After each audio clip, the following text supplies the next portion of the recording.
La rhinoplastie est reconnue pour être l'une des interventions les plus populaires en chirurgie plastique. Pour autant, elle est reconnue aussi pour être une des plus délicates et les plus complexes à réaliser. Décider de se faire opérer du nez est une décision sérieuse parce qu'au bout du compte, le nez est au milieu du visage, sur une partie découverte que l'on ne pourra cacher. Aujourd'hui, le but d'une rhinoplastie est de gommer certaines imperfections. Il s'agit plus d'un embellissement que d'une transformation. Au bout du compte, le nez doit disparaître du milieu de la face pour laisser s'exprimer à la fois le regard mais aussi le sourire. Le succès d'une rhinoplastie repose essentiellement sur 4 étapes. Une information claire, complète et honnête, la réalisation d'un projet simple et réaliste, la bonne réalisation de l'acte technique, enfin un suivi régulier jusqu'à l'obtention du résultat final.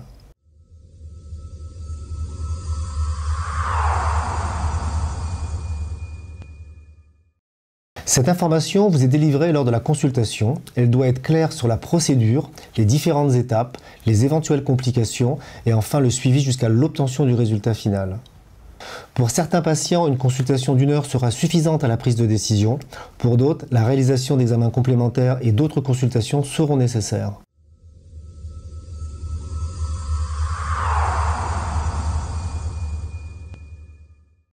Le projet est l'élément essentiel de la consultation.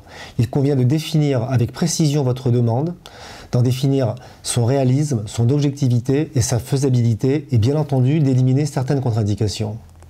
La simulation informatique réalisée lors de la première consultation est l'élément incontournable du projet. Elle permet une interactivité entre chirurgien et patient, le but étant de s'assurer que patient et chirurgien sont en accord sur le résultat à attendre de l'intervention.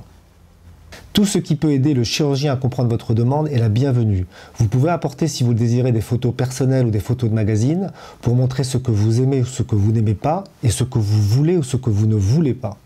L'expérience montre que plus la demande est simple, je veux voir disparaître une bosse, je veux une pointe moins large, je veux voir disparaître une pointe tombante, plus les chances de satisfaction sont importantes. Plus la demande est floue, j'aime pas mon nez, je me sens pas beau, je me sens pas belle, plus le danger d'insatisfaction est important.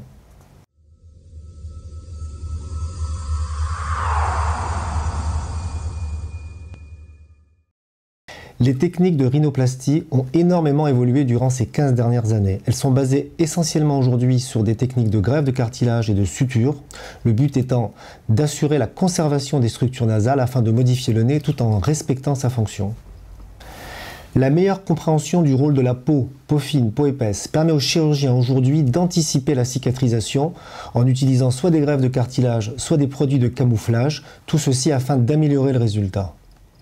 Enfin, dans certains nez fortement déviés, l'utilisation de nouvelles techniques opératoires et de nouveaux matériaux permettent d'une façon plus constante l'obtention de meilleurs résultats. La reprise de la vie sociale peut s'envisager 10 à 15 jours après la réalisation d'une rhinoplastie.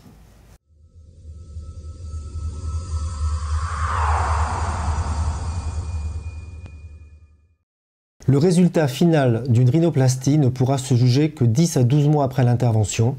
Il faut y être préparé afin de ne pas se sentir frustré sur un résultat qui tarderait à se mettre en place. Le rôle des consultations post-opératoires est de vous accompagner jusqu'à l'obtention du résultat final. Certains traitements pourront vous être proposés pour accélérer cette cicatrisation.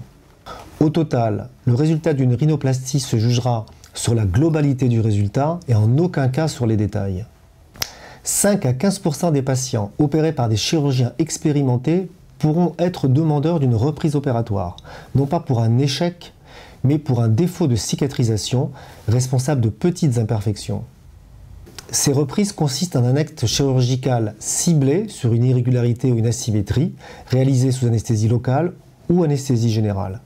Dans certains cas, l'utilisation de produits de comblement, réalisés lors d'une simple consultation sans anesthésie, permettra de corriger d'éventuelles imperfections.